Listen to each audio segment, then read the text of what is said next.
purpose, and being on the other side of the door, purpose. Move with a reason. Move with a purpose. Mark chapter 12 is where we're at tonight. And in Mark chapter 12, we see a situation where Jesus has a conversation with someone about reason. Reason for existence. Reason that gives us purpose. Something that gives you direction. How many of you guys have your Bibles with you? Hold them up if you got them. It's pretty awesome. That looks great. Word up. Down. So we've got the Bible with us. Mark chapter 12, verse 28. Here's what we see. Jesus is teaching some people. He just answered a question about what marriage will look like in heaven. Like, that's the kind of weird questions they're throwing to Jesus, because we're in the point in the ministry of Jesus where nobody likes Jesus. They're going to argue with Jesus. So this group's asking about marriage in heaven. He gives a really good answer. And what we find in verse 28 is pretty interesting. It says this to us. And one of the teachers of the law, he came and he heard them debating. Now, you've got a teacher of the law who shows up, and we know those guys as what? What's their nickname? What's their title they carry? Lawyer. That's great. They have a biblical title that we know, I would imagine. You've heard. Starts with a fair, ends with an issy. We have a Pharisee. I love it when the youth pastor is the one who answers. The Pharisee. Come on. We have a Pharisee there. And here's the debate. You notice that Jesus is giving really good answers. He's got this question for Jesus. Jesus, of all the commandments, which is the most important? Now we hear this question, and immediately this idea of commandments in our brain pops a certain number. And for the most part, I would imagine that is the number 10. So we've got 10 commandments. Your grandmother probably has a tacky sign in her house with these 10 commandments on there. We have the 10 commandments. We know the 10 commandments, right? Well, the thing is, in the scriptural time, they didn't just have 10 commandments. This Pharisee who's trying to live his life by the law, because he's a teacher of the law, he has another number. 613. And 348 of those commandments are negative. Don't do this. Don't say that. Don't think this. Don't think that. Don't. Don't wear this. Don't go there. These are his things. Don't eat this. That's his life.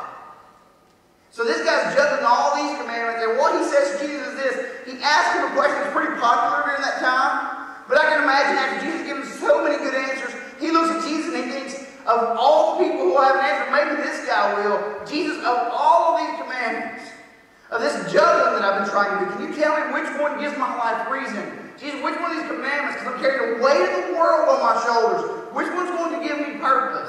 Jesus, tell me what will fulfill me.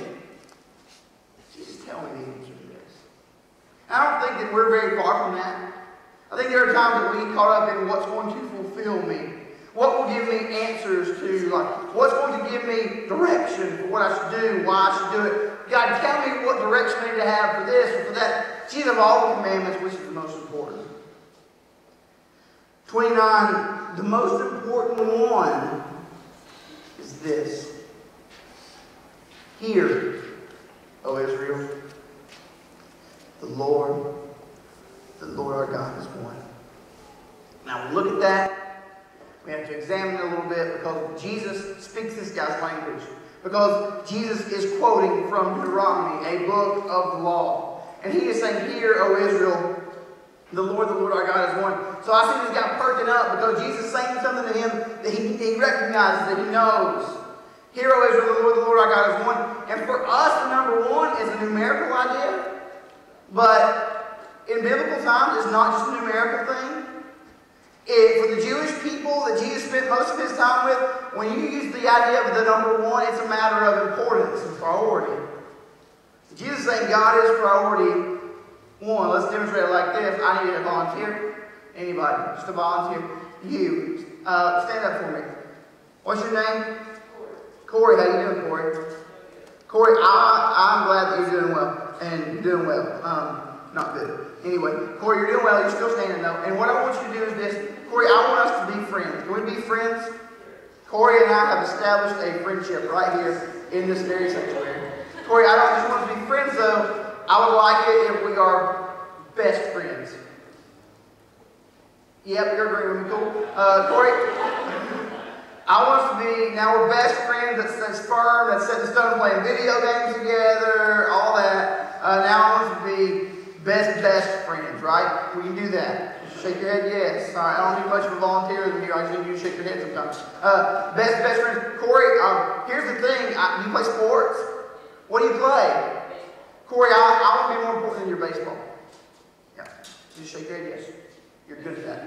Corey, do you have a girl that you like? Does she know that you like her? That's so sweet. Corey, I want to be more important than her. You cool? Yeah. Okay, just shake your head, yes. Corey, now the thing is, I don't just want to be your best friend, more important than baseball. I want to be more important than your mom and dad. Corey, I want to be more important than baseball. I want to be more important than whatever you care about. I want to be priority number one. Yes. Listen, Corey should be looking at me like I'm creepy right now. This is a very spectacular conversation that we're having. You never see Corey. I don't have any right whatsoever to tell Corey any of these things. Because that's not my place in his life. The students and adults, and whoever's in here, understand this. This passage, when it says, "Hear, O Israel, the Lord our God is one," the exact message that God has for us as a people is this: God is to be priority one. More important than all these other things. And the thing is, it messes up our system. It messes up our understanding. It messes up the natural rhythm of things.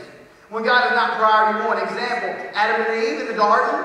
God was priority one, most important thing to them. Boom, overall ate an apple. Next thing you know, everybody's falling and put clothes on. Lord, our God is priority one. Priority one. And you are to do this. Love the Lord your God with all your heart, with all your soul, with all your mind.